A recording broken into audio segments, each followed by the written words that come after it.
Ada jarum suntik, ada ini ada itu yang ada di tangan, di dalam tasnya pelaku sebetulnya monumental dan menggelitik ya. Nah ini si pimpinan sidangnya, Cak Popong ya panggilan akrabnya, waktu itu dia Korlantas Polri sudah dengan tegas menyatakan bahwa STNK yang tidak dibayar. Tercatat 314 kasus tindak pidana perdagangan orang TPPO terjadi di Indonesia sepanjang 2024. Kasus tertinggi terjadi di Sumatera Utara. Besarnya kasus TPPO sampai membuat Indonesia masuk jajaran 1 dari 10 negara dengan estimasi jumlah orang yang hidup dalam perbudakan terbesar di dunia versi data Global Slavery Index. Emang nih masalah TPPO bikin resah seantero dunia. Selain kejahatannya terorganisir, TPPO juga masuk kejahatan kemanusiaan yang mencakup berbagai bentuk eksploitasi seperti kerja paksa, pernikahan paksa, dan prostitusi dengan beragam modus operandi. Nggak cuma itu, penjualan organ tubuh atau transplantasi organ tubuh seperti ginjal juga masuk modus TPPO atau human trafficking. Nah, di tengah besarnya kekhawatiran akan kasus penjualan organ, muncul juga nih masalah yang gak kalah bikin khawatir, yakni hoax. Salah satunya yang muncul di pekan ini. Yuk, saatnya kita bahas top 3 hoax of the week, pilihan yang beredar mulai dari tanggal 4-10 April 2025. Ini hasil periksa fakta dengan tingkat engagement paling tinggi pada akun X @turnbackhoax bareng Aribowo Sasmito, co-founder dan fact-check spesialis Masyarakat Anti Fitnah Indonesia Mavindo. Inilah Cek Fakta bersama saya, Lea Baneza, yang sekian abad nih baru kembali lagi. Nah, sebelum kita mulai cek fakta, aku mau cek dulu nih Mas Ari. Halo Mas Ari. Ciki ini ke Gondang Dia, ketemu lagi sama Lea, senang sekali. Selamat datang kembali, welcome back setelah berapa abad ditugaskan lagi untuk memegang podcast Cek Fakta KBR ya. Oke, Mas Ari ini udah periksa berapa banyak hoax nih di media sosial? Hari ini saya memeriksanya tidak terlalu banyak, cuma beberapa artikel. Karena hari ini pemeriksaan faktanya Mavindo itu sudah jumlahnya ya signifikan lah, di atas 10 orang. Jadi kami berbagi tugas biar bebannya nggak terlalu berat. Peringkat nomor 3, video bernarasi sindikat perdagangan organ di Mall Jakarta. Di media sosial Facebook dan TikTok beredar video yang dinarasikan terkait sindikat pembiusan perdagangan organ ilegal di toilet Mall Jakarta. Penyebar hoax di dua media sosial tersebut menyampaikan narasi yang kurang lebih sama, yaitu menggaungkan kewaspadaan dan kehati-hatian terkait sindikat tersebut. Nah, terkait dengan hoax satu ini Mas Ari, boleh dijelaskan dulu nggak sih gimana narasi yang beredar dan hasil cek faktanya?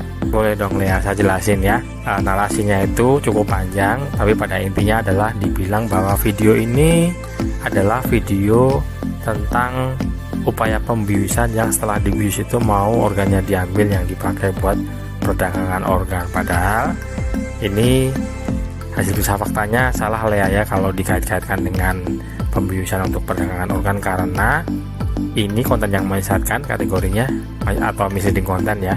Konteks aslinya videonya itu sama sekali tidak ada kaitannya dengan pembiusan untuk perdagangan organ, karena aslinya ini kasus di 2019. Waktu itu sudah dijelaskan oleh Kapolsek Pademangan yang menangani kasusnya ya. Beliau ngasih tahu bahwa sebetulnya ini masalah cinta segitiga itu ya, nggak benar kalau di orangnya ada yang dibius lalu mau dijual organ tubuhnya. Nah, berkaitan dengan klaim soal ada jarum suntik, ada ini ada itu yang ada di tangan, di dalam tasnya pelaku, sebetulnya pelaku itu sering membawa benda-benda yang disebutkan tadi ya, ada jarum suntik misalnya, karena dia itu kerjanya di bidang kosmetik. Jadi sekali lagi ini tidak ada kaitannya dengan pembiusan mau dijual organnya, karena ya sebetulnya masalah cinta segitiga, dan ada alat-alat yang diklaim buat mau membius untuk mengambil organ itu alat-alat karena si pelaku itu sebetulnya kerjanya di bidang kosmetik ya. Nah, Mas Ari, di awal saya sudah bahas soal tindak pidana perdagangan orang atau TPPO nih, yang salah satu modusnya penjualan atau transplantasi organ seperti ginjal nih. Nah, mungkin supaya warga plus 62 nih bisa benar-benar waspada, tapi beneran waspada nih ya, bukan tipu-tipu. Nah, kalau berdasarkan laman PPATK, TPPO penjualan organ modus operandinya itu iming-iming pekerjaan atau uang. Jadi korbannya direkrut dan diambil organnya seperti ginjal, hati, atau mata, lalu dijual di pasar gelap. Ada juga modus penculikan dan penipuan medis. Jadi korbannya diperdaya dengan pemeriksaan medis palsu tanpa sepengetahuan korban. Organnya diambil. Nah, yang menjadi tantangan adalah gimana membedakan hoax ketika kasusnya sendiri nyata adanya nih, Mas. Nah, yang jadi tantangan kalau mau membedakan mana yang hoax, mana aslinya, tadi kan sudah disebutkan bahwa itu ada narasinya ya. Nah, di setiap artikel periksa fakta atau fact check yang kami buat, itu ada salinan dari narasinya. Fungsinya buat apa? Nah, kalau teman-teman pendengar podcast Cek Fakta mau berusaha nyari tahu, salah satu caranya adalah dengan cara setiap yang dicurigai itu adalah hoax atau pelintiran, silakan sebagian narasinya disalin, dikopi, lalu dari narasinya itu bisa digunakan untuk sebagai kata kunci atau keyword. Masuk aja ke cekfakta.com, lalu di situ ada bagian dimana fitur pencariannya. Nah, itu ditempel atau paste sebagian dari kata kuncinya, misal menggunakan kata kunci pembiusan di Mall Jakarta gitu ya, karena salah satu narasinya itu ada kata-kata itu. Jadi nanti akan ketemu artikel-artikel klarifikasinya yang akan menjelaskan sebetulnya videonya itu narasinya betul atau enggak, mana yang hoax, mana yang bukan. Peringkat nomor 2, video bernarasi ricuh pembahasan RUU perampasan aset. Beredar video bernarasi DPR RI ricuh yang pro rakyat mendesak RUU perampasan aset bagi koruptor, tapi Wakil Ketua DPR menolak undang-undang perampasan aset bagi para koruptor. Emang sih ya, RUU perampasan aset itu masih terus jadi perbincangan. Pembahasannya sendiri di DPR udah terjadi selama belasan tahun. Naskah pertama rancangan Undang-Undang Perampasan Aset Tindak Pidana RUU PATP aja nih ya, udah disusun dari 2008. Ex-Menteri Koordinator Bidang Politik Hukum dan Keamanan Menko Polhukam Mahfud MD pernah nih minta DPR RI segera mengesahkan RUU tersebut. Pasalnya pemerintah ini udah mengajukan draftnya sejak 2020. Sekarang ada narasi soal anggota DPR RI yang pro rakyat dan yang kontra RUU perampasan aset. Ricuh. Gimana nih Mas Ari hasil periksa faktanya? Hasil periksa faktanya Lea, ini masuk ke kategori konten yang menyesatkan atau misleading konten ya. Karena sebetulnya video yang disebarkan ini video tahun 2014, waktu itu terjadi kericuan sidang paripurna pemilihan pemimpin DPR RI. Yang ini yang bikin hoax ini agak nekat deh ya, karena ini sesuatu yang cukup monumental dan menggelitik ya.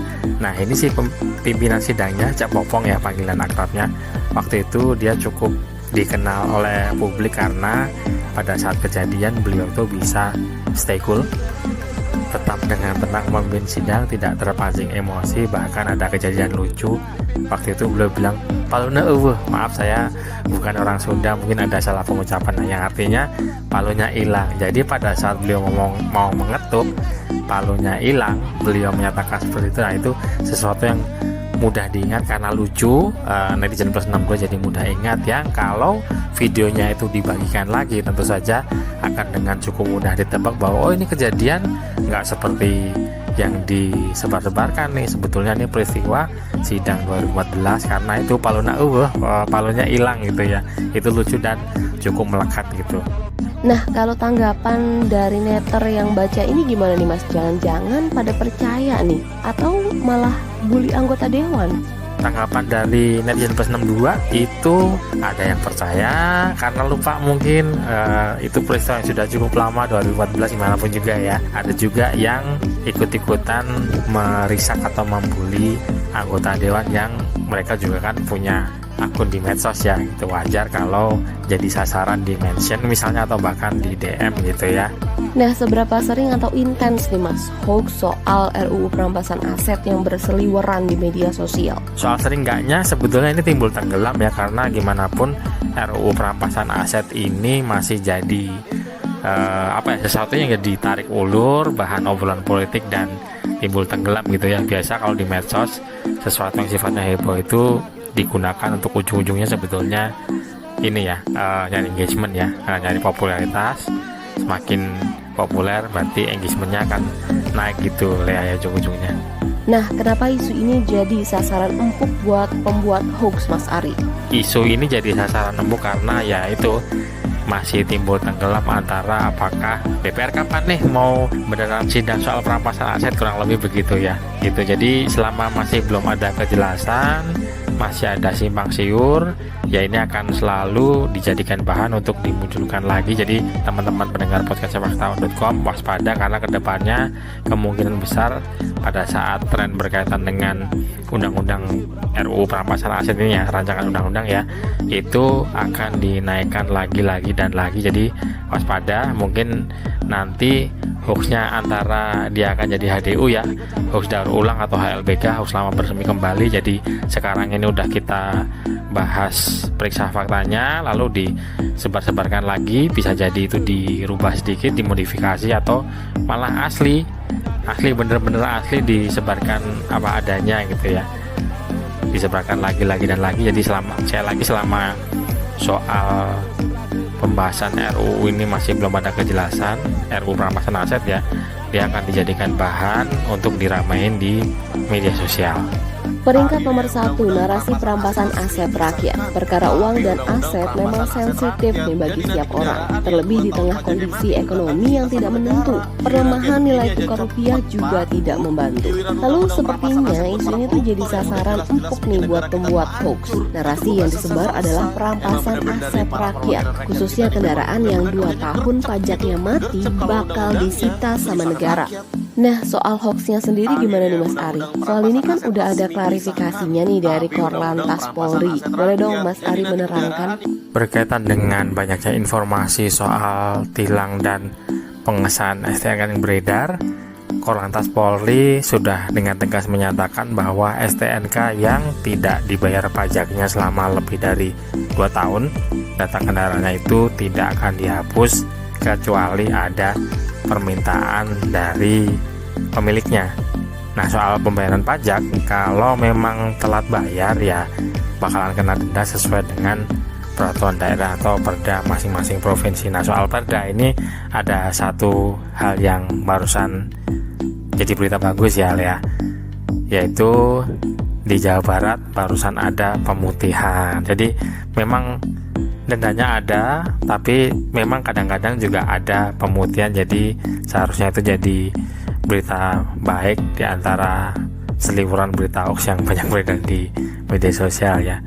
Nah, saya mau tambahin nih info dari Mas Ari. Kalau berdasarkan keterangan Korlantas Polri juga nih, ada kesalahpahaman soal aturan tilang. Ditegaskan saat ini aturan tilang masih mengacu pada peraturan yang telah berlaku sebelumnya. Tidak ada perubahan terkait prosedur maupun jenis pelanggaran yang dikenakan tilang. Soal STNK yang tadi udah dibahas Mas Ari, Korlantas Polri juga mengingatkan supaya warganya ini bayar pajak setiap tahun, dan itu hukumnya wajib ya. Nah, kalau STNK sampai tidak sah, pengendara bisa terjaring razia dan akan dikenakan sanksi tilang, bukan diambil kendaraannya untuk negara.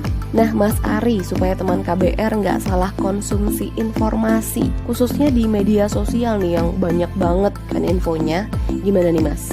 Biar teman-teman nggak salah mendapatkan informasi, pertama adalah ya mau nggak mau harus proaktif lah ya. Memang kita podcast pemeriksa fakta media dan teman-teman jurnalis yang tergabung di cekfakta.com itu kami dengan setiap hari dengan senang hati akan selalu menjalankan pemeriksa fakta. Tapi kadang-kadang kalau memang sedang banyak pekerjaan, kita tentu saja tidak bisa dengan segera merespon pertanyaannya. Nah, disinilah pentingnya dari teman-teman pendengar cekfakta.com untuk proaktif, ikutan aktif juga. Caranya adalah dengan seperti yang disebutkan di peringkat sebelumnya ya, setiap hoax yang disebarkan itu kan ada narasinya. Nah, disalin sebagian narasinya lalu dicari dari sumber-sumber yang autoritatif dan kredibel ya. Contohnya ini tadi sudah disebutkan dari situs korlantas.polri.go.id. Itu di situ akan dimuat klarifikasi dan pengumuman yang dari pihak pertama yang memang bisa mengklarifikasi dan tahu soal kejelasan dan aturannya lah ya. Atau bisa juga kalau mau mencari hoaxnya ya, tadi udah saya sebutkan barusan, dengan menggunakan fitur pencarian. Bisa juga menggunakan chatbot WhatsApp, karena Cek Fakta sudah punya chatbot WhatsApp ya. Caranya ya di googling aja chatbot Cek Fakta, nanti teman-teman yang untuk yang lebih suka menggunakan WhatsApp bisa juga mencari klarifikasinya. Jaga emosi, tahan jari, verifikasi sebelum dibagi.